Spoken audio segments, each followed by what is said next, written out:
안녕하세요. 동서고금 성인군자 인사드리겠습니다. 오늘은 예수는 신이 아니다 라는 그런 제목으로 도울의 마가복음 강해 비평 2강을 보내드렸습니다. 예수님의 병고침은 눈속임이고 사기다. 없어져야 될 한국 기독교는 자생 종교이다. 솔로몬 성전은 순전히 허구이다. 성경의 무오류 축자설은 미친 개소리다. 예수님과 무관한 구약은 폐기하고 새 약속만 지키면 된다. 예수님은 자기를 믿거나 전도하라고 말한 적이 없다. 라고 말하는 도울의 마가복음 강해 비평을 해보겠습니다.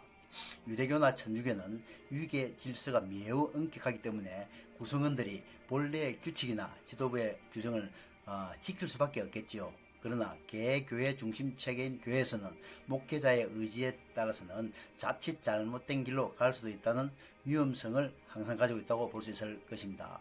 앉으면 눕고 싶고 누우면 자고 싶은 게 인간의 본질이라고 보면 감시기능이 약화된 일부 교회의 병폐는 결국 갈 때까지 가서는 터지고 마는 볼성사나운 일들이 가끔 나타나기도 합니다. 이런 틈새를 파고드는 게 도울 같은 사이비 이단자들이 교회를 뒤흔들고 있고, 사회나 정부가 교회를 걱정하고 외면하며 나아가서 급기야 짓밟기까지 하고 있는 이 지경까지 왔다고 할 것입니다.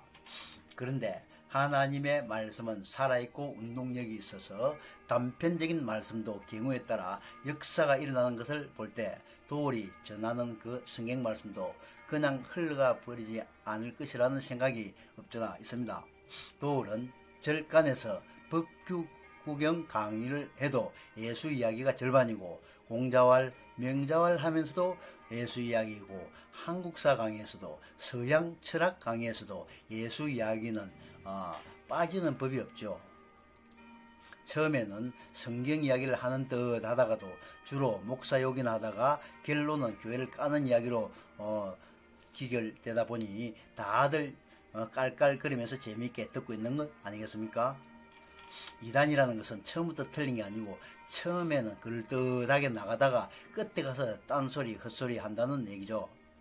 부처님은 80세에 곱게 열반하셨는데 예수는 33세 젊은 나이에 요절을 했다는 등, 그것도 강도와 같이 십자가 행위라는 극형을 받았는데 그게 무슨 신이냐 그렇게 말하곤 하죠.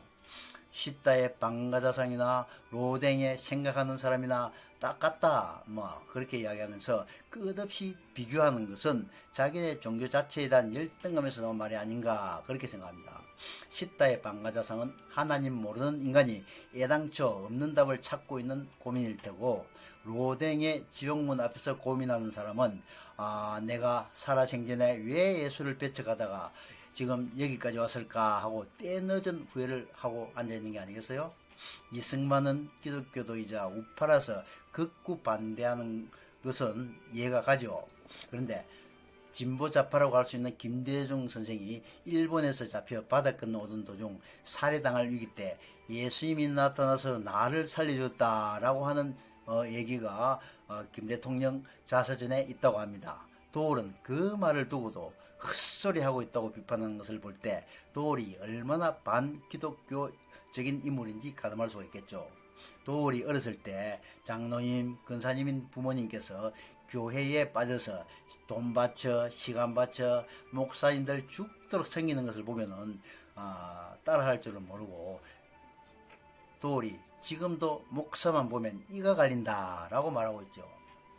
도울은 역사를 말하면서 독립선언서 33인 절반이 기독교인이고, 김구, 서jel필, 이승만, 유한순 등 기독교인이 나라를 위해 헌신한 그런 부분은 애써 감추고서 교회를 매도한 데만 열을 내고 있죠. 교회에서는 전부 동일하게 사탄의 졸개들이라고 생각하고 있는 그 차원 낮은 타 종교 교리는 굳이 차용해 쓸 필요성을 못 느끼므로 그런 말 하는 목사님은 안 계시죠. 그런데 도울뿐 아니라 다른 스님들도 불교 설법을 논하면서 예수님 이야기를 꼭 양념 삼아서 하는 것을 볼 수가 있습니다. 웬만한 불교 신자들은 다윗이 골리앗을 쓰러뜨리고 예수님이 오병이어로 5,000명을 먹이고 죽은 사람도 살리는 등의 그 주요 성경 구절 이야기를 모르는 사람이 별로 없는 것 같아요. 탈북자들이 교회 와서는 민족의 태양이신 그 위대하신 수령님 그 자리에 바로 하나님만 딱 바꿔 앉혀 모셔 놓으면은 훌륭한 기독교 신자가 되듯이 아마 불교 신자들도 개종해서 교회 오면 설교가 그리 낯설지만은 않을 것입니다.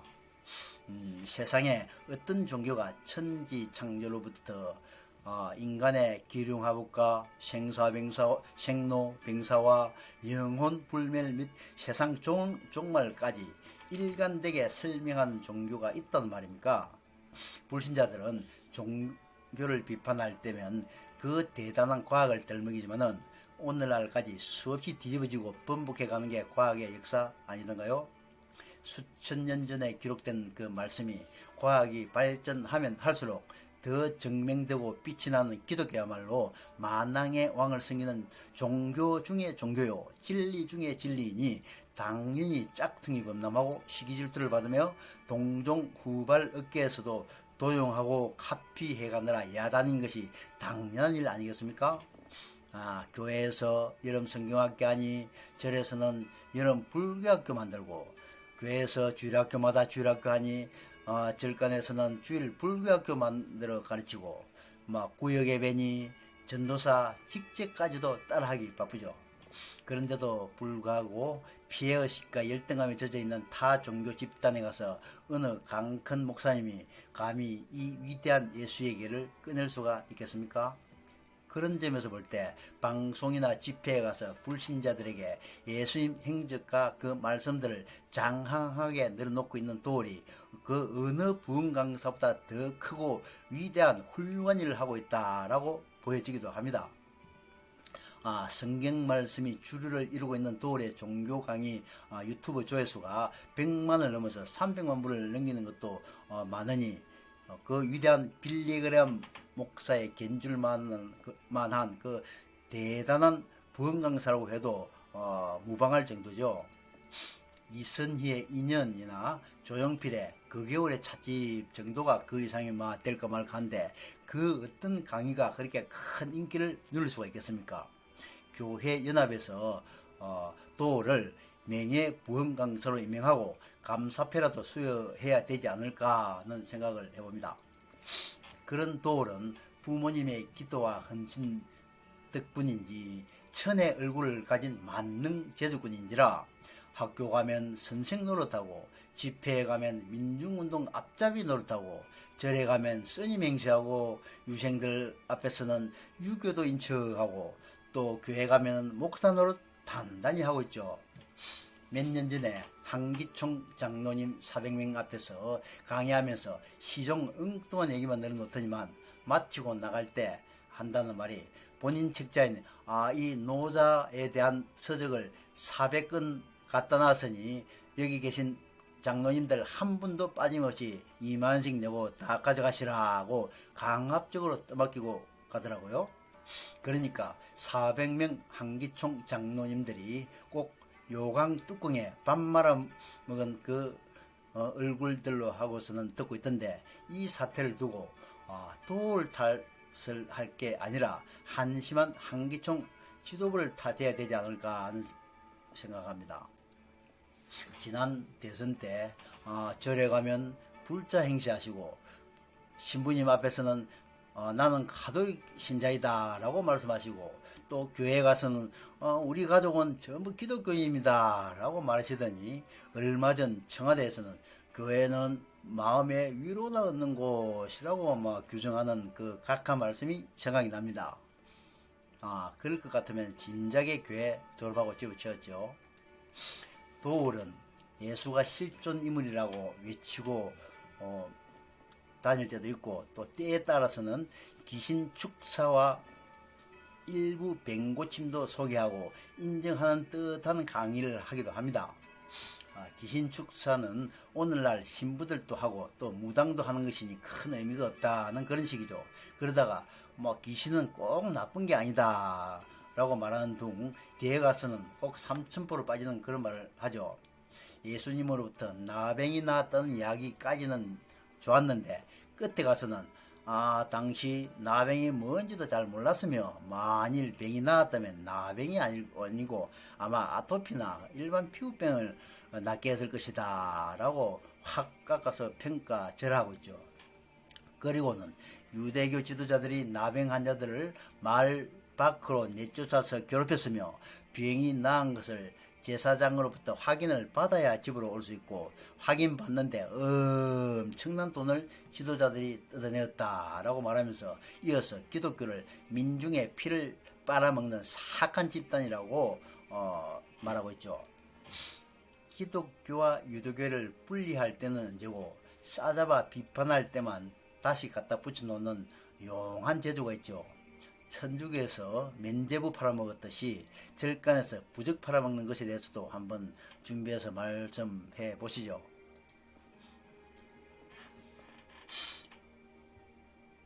레이기에 보면은 제사장은 그 피부의 병을 진찰할지니 환부의 털이 휘어졌고 환부가 피부보다 우묵하여졌으면 이는 나병의 환부라. 제사장이 그를 진찰하여 그를 부정하다 할 것이요. 남자나 여자의 피부에 색점 곧 흰 색점이 있으면 제사장은 진찰할지니 그 피부의 색점이 부유스름하면 이는 피부에 발생한 으르륵이라. 그는 정하리라. 하나님께서 말씀하고 계시는 것을 적어놓았죠. 그 나병에 대해 기록한 성경을 보면은 레위기 13장, 14장 전체가 나병의 정체를 설명하며 의롯 등 다른 피부병과 구별법을 자세히 말하고 있습니다. 피부에 색점이 희나 우묵하지 아니하고 그 털이 희지 아니하면 제사장은 그 환자를 이래 동안 가두어 둘 것이며 이래 만에 제사장이 그를 진찰할지니 그리고 전염되지 않게 격리하고 옷가지를 소독하는 방법을 상세히 말하면서 완치되면 당시 식자청인 제사장에게 정밀 검사를 받은 뒤에 격리 해제 여부를 결정하라는 게 그 얼마나 과학적이고 합리적인 법입니까? 대국 눈치 보느라고 코로나 환자까지 마구 입국시키더니 국민 헬스로 치료까지 해주다가 또 자국민에게 전염까지 시키는 지금의 사대주의 정부보다 훨씬 낫고 또 낫죠. 그는 힘이 미치는 대로 산비둘기 한 마리나 집비둘기 새끼 한 마리를 들이대 곧 그의 힘이 미치는 대로 한 마리는 속죄제로 한 마리는 소제와 함께 번제로 드릴 것이요. 그리고 감사포시로 형편에 따라 부자는 염소를 드리고 빈자는 비둘기 새끼를 드리라고 기록하고 있는데 그게 무슨 엄청난 돈입니까? 그리고 그 비둘기를 제사장이 술안주로 볶아 먹으라는 게 아니고 불태워서 하나님께 제사드리라고 하고 있죠. 여호와께서 모세와 아론에게 말씀해 이르시되 내가 내게 기업으로 주는 가나안 땅에 너희가 이를 때 너희 기업의 땅에서 어떤 집에서 나병 색점을 발견하거든. 이때가 바로 우리나라로 치면은 고조선 시대에 해당하는 지금부터 약 3000년 전인 모세 시대 때 이미 지금의 암병보다도 더 무서운 당시 특종 전염병인 나병과 옴 등 전염병에 대한 정의와 대처법을 하나님의 계시를 받아서 상세히 기록하고 또 법제화하고 있죠. 그런데 도울은 그때로부터 천년이 지난 후인 예수님이 병 고칠 때도 당시에는 나병인지 잘 몰랐다라고 말하며 저절로 난 아토피를 고쳤다라고 또 이야기하면서 그리고는 아토피가 나은 걸 가지고 지도자들이 엄청난 재물을 뜯어갔다라고 중상 몰아가고 있죠. 그걸 폈다면 우리나라 기독교는 그 선교사나 누구로부터 전도되어서 들어온 게 아니고 우리가 가서 직접 도입해서 전도한 것이다 라고 돌은 그렇게 이야기하고 있습니다. 당시 남인 유학자들이 부패한 왕조를 개혁하기 위해 중국에서 국내 최초로 야수교를 가져왔지 누가 전도해서 예수 믿은 게 아니며 그래야 우리나라 특유의 사마지즘적인 기독교가 되었다라고 말하는 겁니다. 그 말에 대해 팩트 체크를 한번 해보자면 도울은 지금 천주교를 타깃으로 하는 게 아니고 개신교를 주적으로 공격하고 있다고 볼 때 그 예문은 일단 번지수를 잘못 잡은 거죠. 지금의 개신교는 1800년대 말에 토마스 선교사, 알렌 선교사를 시작으로 해서 서방의 각 교단에서 파송한 선교사들에 의해 전해졌지, 도리 말한 자체 도입이란 말과는 전혀 맥이 닿지 않다고 하죠. 천주교는 어떤지 한번 보자면은 1600년도 전후에서 하멜 선교사 등을 필두로 해서 우리나라에 들어왔었죠. 그 뒤에 난민 유학자인 이익이란 실학자가 중국에서 천주시리를 처음으로 도입하여 연구한 때가 그로부터 약 200년 뒤인 1700년대 말이며, 신유박해로 정약용이 전라도로 귀향한 때는 1800년도로서 도올의 최초 자체 도입이라는 주장은 틀린 것으로 보입니다. 도올이 중국을 워낙 좋아해서 중국의 동북공적이라는 역사 왜곡 수법을 전수받았는지 성경뿐 아니라 우리나라 역사까지 왜곡하려고 들고 있죠. 그뿐이겠어요. 불교, 유교, 힌두교 경전할 것 없이 소수, 진보, 좌파, 민중 논리라는 그런 가치를 앞세워서 입맛대로 비틀고 왜곡시켜서 제 마음대로 치사선택하며 떠벌리는 게 그 도올의 못된 특기죠. 다산 정약용이 18년 동안 강진에서 기양살이 할 때 한양에 사는 부인이 보고 싶었던지 자기가 시집할 때 가져왔던 그 분홍 치마를 도올이 아니고 그 다산 정약용에게 보낸 것을 다산이 잘라서 하피첩이라고 하는 애틋한 그 서신과 화조도라고 하는 그림을 그려서 부인과 자녀들에게 보낸 것이 지금 국립박물관에 보관되어 있다고 하죠. 도올은 공동번역 성경 발행 이후 성경의 1.1획 무오류 축자설은 말짝 개소리요 미신임이 만천하에 드러났다라고 입만 열면 떠올리는 데 대해서 한번 살펴보도록 하겠습니다. 말인즉슨 옛날 성경 대신에 새로운 문장으로 성경을 만들었으니 글자가 바뀌었는데 축자 무오류설이 가당키나 하냐. 나아가서 이것 하나만 봐도 기독교 가르침이라는 게 전부 허무맹랑한 헛소리 아니냐. 그리고 지금은 수없이 많은 번역 성경이 쏟아지는데 그게 무슨 하나님 말씀이냐 라고 말하는 거죠. 그 말에 반박하자면 우선 신학적으로 말하는 성경이라는 것은 하나님의 계시와 성령의 직접적인 감동으로 쓰여진 모세오경 뿐이며 그 외 책은 성서라고 분류를 하고 있죠. 1.1획도 가감하지 못하게 한 바로 그 성경은 1.1획에 의해 뜻이 확 바뀌는 히브리어의 특성을 반영했다고 할 수 있을 것이지, 다른 언어로도 번역되는 성경 글자를 번역하지 못하라는 게 아니고 성경 그 본래의 뜻을 왜곡하지 말라는 말이죠. 그리고 1.1획도 바꾸지 말라고 성경에 기록되어 있지. 축자 무오류설은 성경학자들이나 랍비들이 만들어낸 설, 즉 사람들의 말이지 성경 말씀은 아닙니다. 옛날의 한자말 성경이나 지금의 한글 성경이나 동일한 뜻으로 번역하여 기록하고 있는데 축자 무오류설을 거기에다 대입시키는 것은 무치하고 유치하고 파렴치한 그런 발상이죠. 1.1획도 가감하지 말라고 한 것은 글자가 아니라 그 뜻을 왜곡시키는 바로 당신들 같은 못된 인간들에게 경고한 것이 아닐까요? 또 12제자라는 말도 이스라엘 12지파에 따와서 지은 것이지 틀린 말이고 실제는 더 많았다라고 말하면서 그 12제자 이름도 성경에 따라서 다 틀리고 하나도 맞는 게 없으니 성경이 무슨 신뢰성이 있겠느냐, 말짝 헛소리다, 그런 말 자주 하시던데, 마가복음을 포함한 복음서 곳곳에 12제자라는 말과 12제자 명단이 여러 번 나옵니다. 처음에 3명의 더 사랑하는 제자로부터 시작해서 12제자, 그리고 70인 제자, 나아가서 120문도, 또 500문도 이렇게 나가죠. 성경에서는 또 너희는 예루살렘과 온 유대와 사마리아와 땅끝까지 이 복음을 전파하라 라고 기록하고 있죠. 점점 범위를 넓혀져 가는 내용이죠.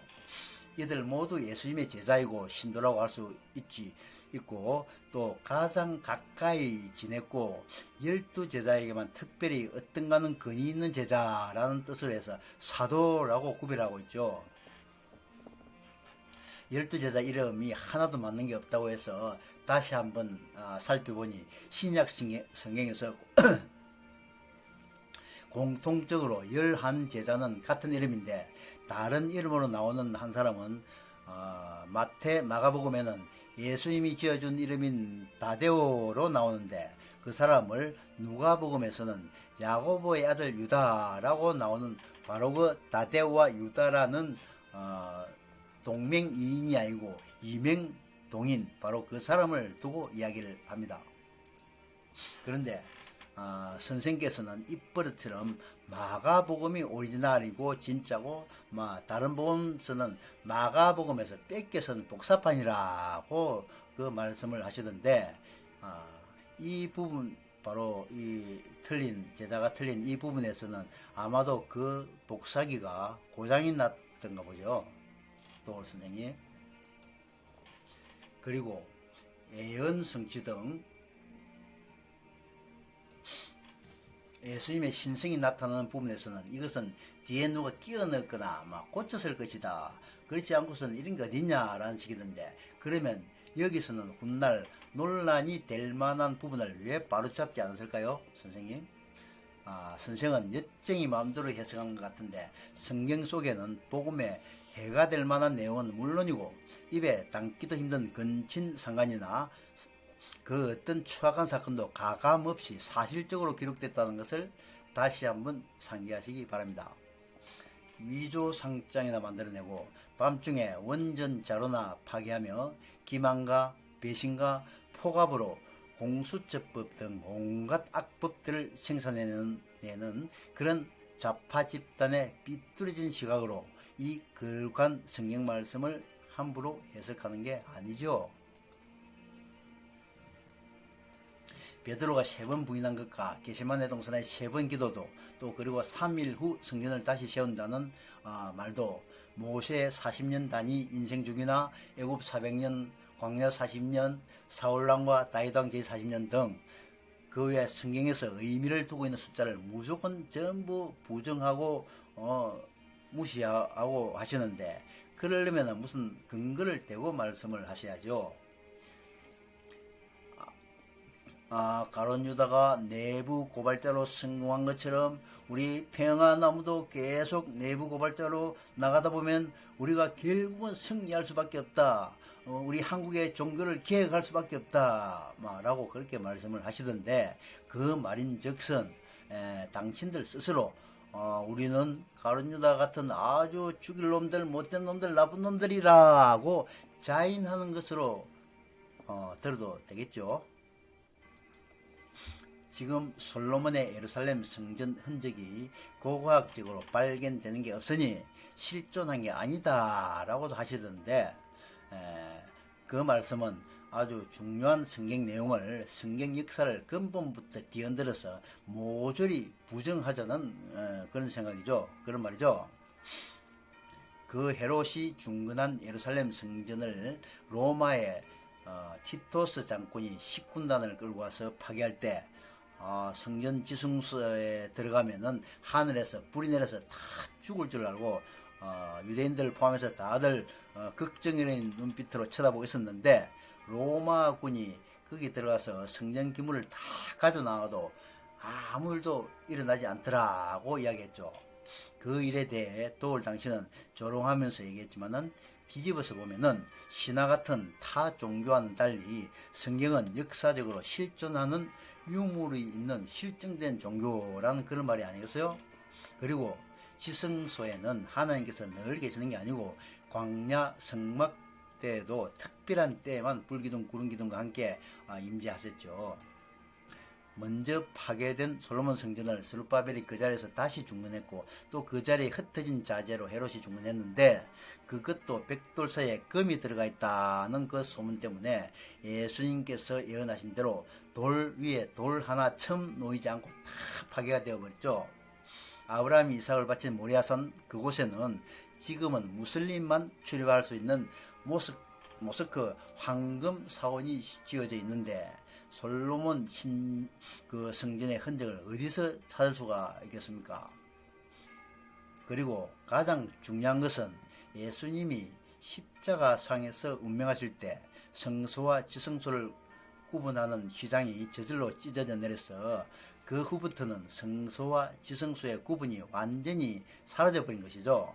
그때부터 소 잡고 양 잡아 속죄 제사 드리는 대신에 누구나 예수 십자가 보혈을 믿기만 하면 이제는 두려워하던 종의 신분이 아니고 자녀의 자격으로 하나님 앞에 당당히 나아갈 수 있는 만인 제사장 시대, 복음 시대, 은혜 시대가 드디어 도래했다는 것이죠.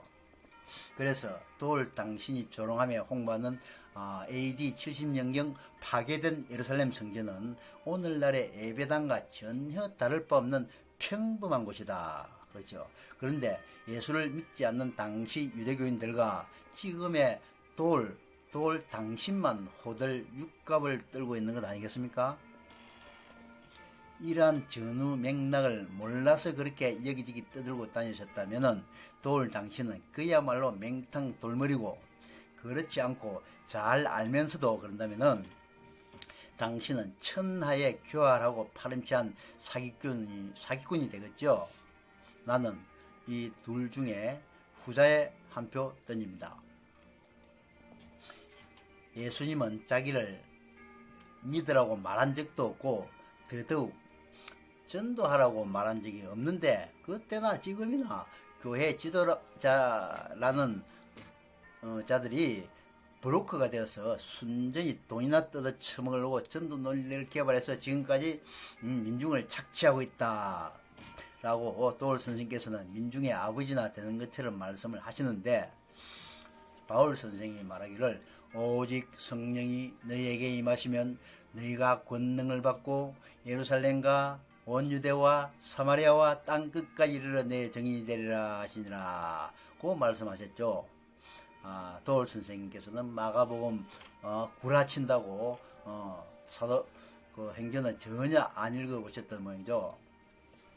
이 인간 예수를 신이라든지 하나님의 아들이라 말하는 목사들은 다 사기꾼입니다. 예수가 인간이어야 하나님과 삼위일체가 이루어진다는 등 도울 본인도 이해 못할 회개망측한 논리로 도울 당신은 행설수설하고 다니고 있죠. 요한복음에 보면은 예수께서 가라사대 나는 부활이요 생명이니 나를 믿는 자는 죽어도 살겠고 살아서 믿는 자는 영원히 죽지 아니하리라. 이것을 내가 믿느냐라고 기록하고 있습니다.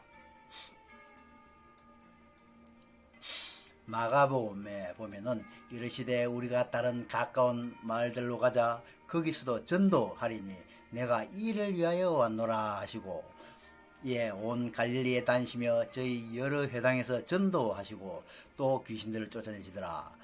또 가라사대 너희는 온 천하에 다니며 만민에게 복음을 전파하라고 말씀하셨습니다.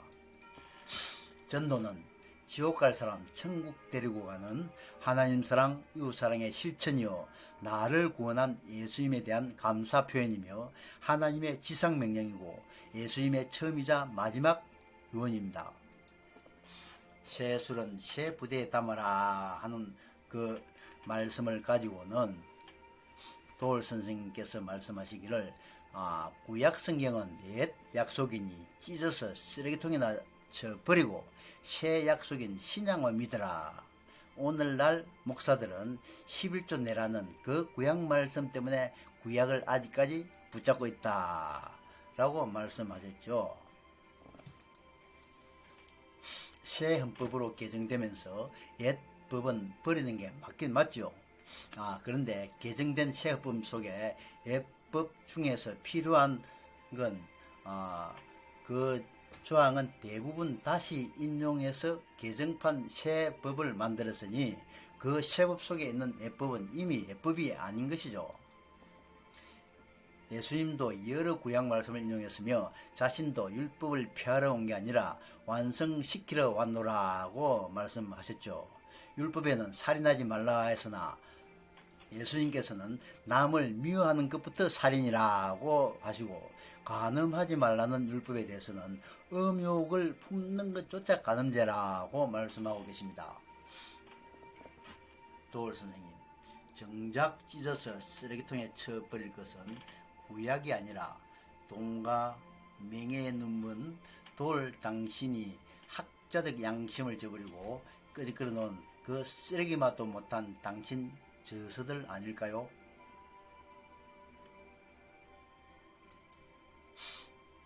이상으로 돌 강의 중 5에서 10강까지를 주제로 한 돌의 마가복음 강해 비평 2강을 모두 마치겠습니다. 3강에서 뵙겠습니다. 감사합니다.